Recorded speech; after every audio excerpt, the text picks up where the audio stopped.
Assalamu alaikum wa rahmatullahi wa barakatuh. Ladies and gentlemen, it gives me great pleasure to stand in front of you and talk today about my role and the role of all educators in South Africa and the Ummah in how to transform the condition of our society. How do we continue to innovate along a pathway that leads to success?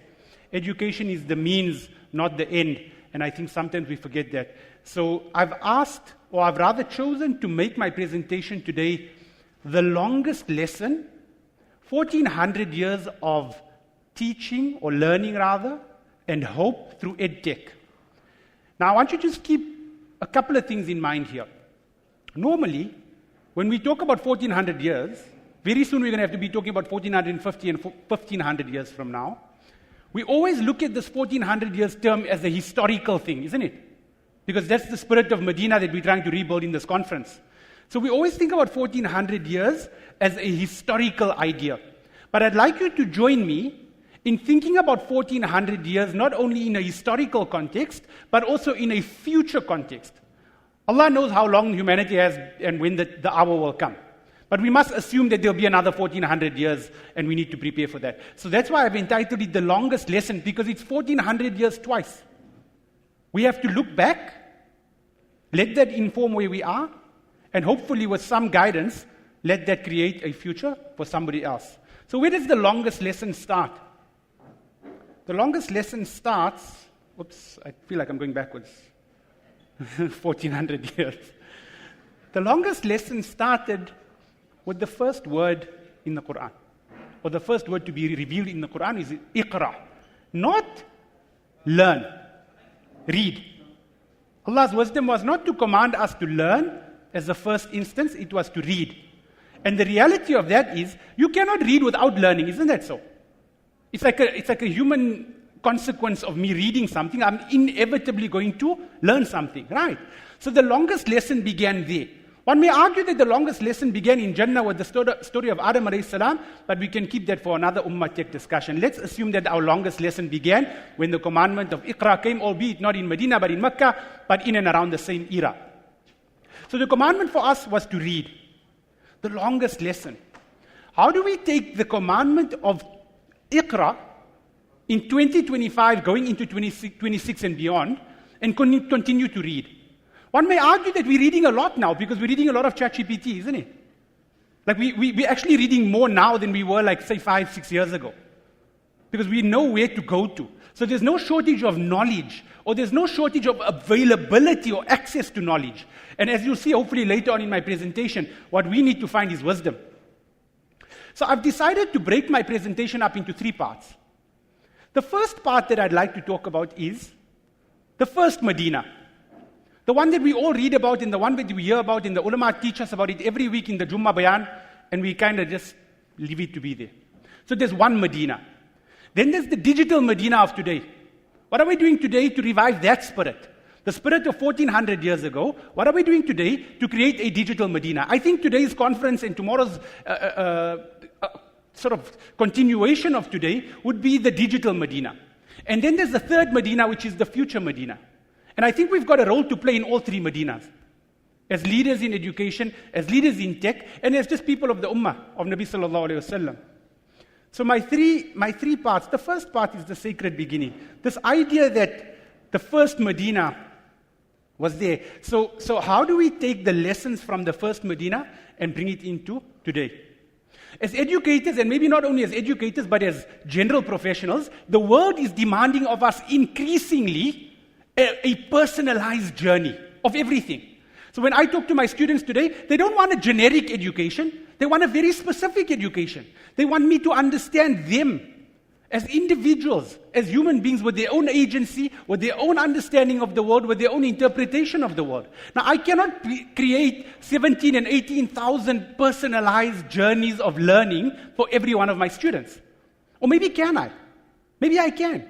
But the reality is I first need to know my student to create a personal learning journey. You agree with that statement, right? It's impossible for me to personalize something if I don't know anything about you or if I don't know enough. Now, the reality is the greatest curriculum that ever existed was the Qur'an.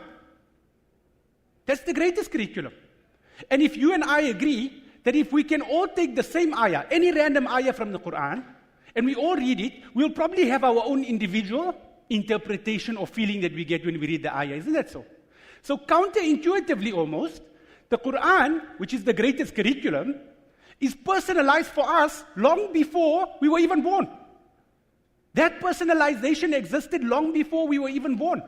So that the lesson that comes out of that for us, is that personalization is possible. Because Allah has proven and shown through the Qur'an that education and a curriculum is personalizable even before you know anything about the person. Allah knew all about us before, but as human beings we don't know.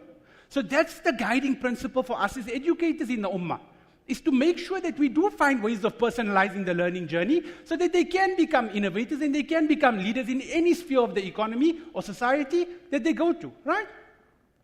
So, how was that curriculum preserved? Initially through memory.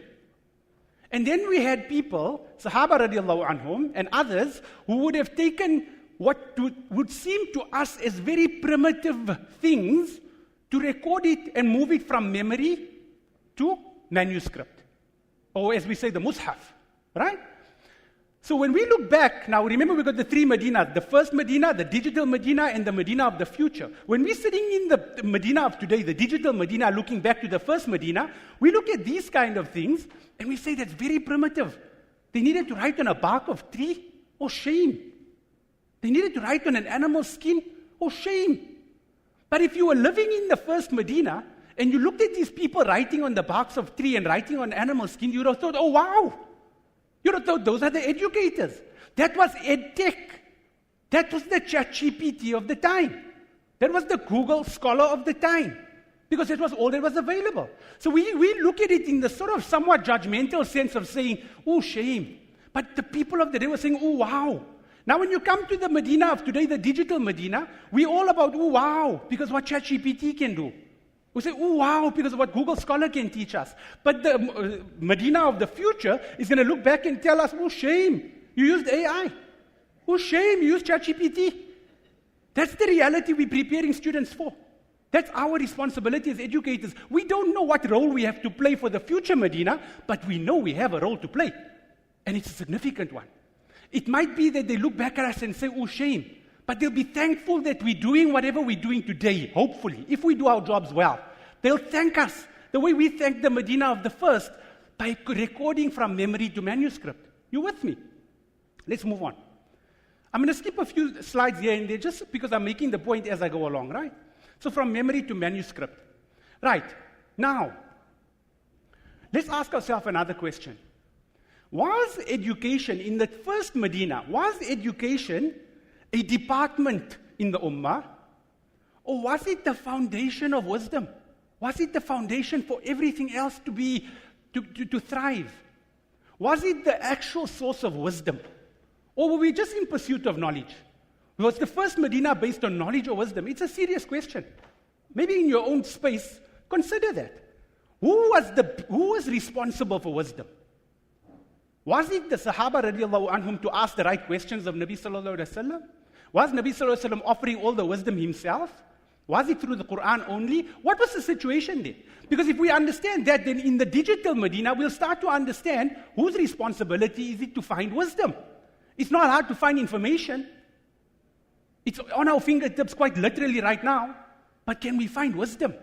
And if we do find wisdom, how does that wisdom shape the Madinah of the future? Right? So, there's an ayah from the Qur'an. Allah says in Surah Alaq, He taught by the pen, taught humanity what it did not know. Right now, how many of us need to know anything? How many of us need to know anything? Or let me ask you a different question. How many of us know anything? I am honest when I say this. I don't know my wife's phone number anymore. Because I don't need to know it. It's accessible, but I don't have it. So when we look at an ayah like this, what does it make us think about? What are we being taught by the pen? What has Allah taught us? We need to find our connection with the Qur'an. Let me move to my second part. Transformation, hope in innovation. This is more loosely what is about education and our role today in the Madinah of today, the digital Madinah. Specifically in education because that's my background. But it could be applicable in anybody's context in the audience. I'll give you a few examples. We are using education to try and drive change in society. We think that it's the vehicle to which we can transform people's minds and hopefully the heart. The first example, we've got something called the Mahala Box. The Mahala Box, for your information, is a Raspberry Pi which could probably fit in my palm. We can code that, and we can use technology such that it could be in this room right now. I should have brought one with me. It could be in this room right now, doesn't use anybody's data, you don't need the Wi-Fi, you don't need anything. All you need, we'll find a way to connect you to this box, and we'll put our entire curriculum on there. Everything. Higher certificates, BComs, MBAs, doctorates, everything. Freely available for everyone in the room. You can learn it at your own pace. You can download it and take it home with you, and the IP is yours. We're not jealous of our IP any longer. But you might not get the qualification at the end, but you've got the knowledge.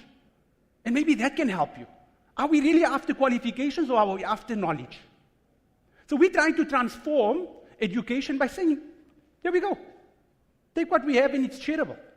And that's at a cost of about 200 Rand. We 3D print a cover or a casing for it, and we put it out in libraries. We put it out in community centers, in religious centers, and people are using it. So we're transforming the idea of access to education. Remember fees must fall, which seems to have been a forgotten concept in South Africa? Fees must fall is still a real thing. We might not be able to give you the degree, but we can give you everything before the degree. So that's one way of us so-called innovating in making sure that education is accessible in the country. The second thing, and I've got quite a number of examples, I won't give you all of them. We are using at the MBA level the climbing of Mount Everest as a proxy for leadership, or as a proxy for teaching leadership. So we've built an actual Mount Everest in our campus in Durban. It's quite a high one, almost the size of the roof, coming down this way. And we teach leadership lessons to MBA students or MBA candidates about what it takes to climb up a mountain and how does that translate into the boardroom. For example, one big lesson that we teach, success is not linear. Climbing a mountain is not just going up the mountain. It's about going up and then coming down. And then going up again, after all the treachery, coming back down. Because you need to acclimatize, as any climber would know. You can't just go up. So success is not linear, and we teach that lesson. The final lesson on Mount Everest is what? The goal is not to climb Mount Everest. The goal is to come down. People forget that. It's not to summit Mount Everest. It's to come down. Like the Americans say, go big or go home. We say, go big and go home. You have to go home. And we teach those lessons in the MBA class. Now, that's very different to the PowerPoint presentation I'm teaching you right now. But we're trying to transform education one lesson at a time. Right. We talk about AI agents. How do we take this dream of having a computer in our hands, right? Education technology. How does it work for us? How do we make it accessible? Today, there are so many of our students in private higher education who don't know how to switch on a computer. So we talk about a lot of things in technology, a lot of things in education, but we forget that on our doorstep in South Africa, people are struggling because they don't know how to switch on a computer. But I'll give you one example of how we're working around that issue, not through it. We had a conversation about 2 weeks ago. I was sharing this with Wasim just during the tea break. We're having a conversation about the fact that, is it Operation Dudula, the one where they're banning foreigners from public healthcare? Huh? Dudula, I think so. So like there's people standing at public healthcare institutions and clinics preventing people who are not South Africans from accessing healthcare, right? There's one problem. We've got another problem where lots of qualified medical doctors in particular cannot find work. Anywhere between 400 and 1,800 doctors, depending which newspaper article you follow. So there's a second problem. A third problem, maybe it's not a problem, but it's a reality. A lot of our masajids, besides for salah and madrasa in the afternoons, the facilities are largely empty. Am I right? Huh? So you've got three issues here. Foreigners can't access healthcare, doctors unemployed, masajids that are lying dormant, essentially. Maybe not all, but many. Before the conversation was over, using AI, with people who don't know how to use a computer, we had a website up which solves all three of those problems. A doctor can say, I've got 3 hours a week which I'm prepared to donate to the masjid. It's my pro bono thingy, Monday afternoon, Tuesday morning, Friday after Jummah.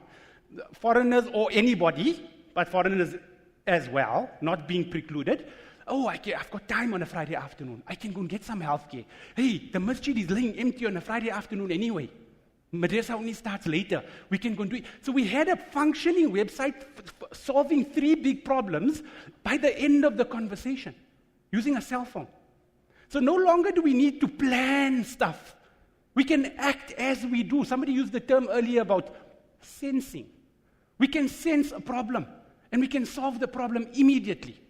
So ladies and gentlemen, my time is very limited. I'll rush to the end of the story, as they say. Right? Two further big examples. In 1 month, we translated into 3 other languages using AI. In 1 month, an entire higher education institution. So when people can't speak English as a native language and can't learn in their native language and tend to fail, we tend to think that they're stupid. They're not. They just don't know English the way you and I might. So we've transformed that part of education. We've transformed the grading of exam scripts right to the MBA level, where any teacher will tell you, I hate marking because I have to sit till 2 in the morning marking. It all gets done now in the space of 5 minutes. 1,000 scripts gets marked in 5 minutes. So again, we're trying what we can. We don't have the solution. But what we do have is the guts to ask a better question. For the first time in history, as an academic, as the dean of a higher education institution, I can stand in front of a group of educated, intelligent people and I can say, I don't know. I can say, you know more than me. But if we work together, we'll kind of get somewhere better. Because on my own, I don't have the answers. But I've got the guts to ask a better question. Ladies and gentlemen, I am under pressure for time. Wisdom is what we're after. Our responsibility to the future Medina is around wisdom, not knowledge. We must find a way, when they ask a question of us in future, will they be thankful for what we're doing today in the digital Medina of today? Or will they resent us for only sending across knowledge and not wisdom? Ladies and gentlemen, that is my presentation. The eternal duty is to make sure that when we write code, in education or elsewhere, let that code it must carry compassion. It must carry love. It must carry a whole lot of things. So this is my final message to you, that when you design anything, whether you're a technically minded individual or not, be a human before you are anything else. Ladies and gentlemen, shukran. I went over my time. My apologies. Thank you very much.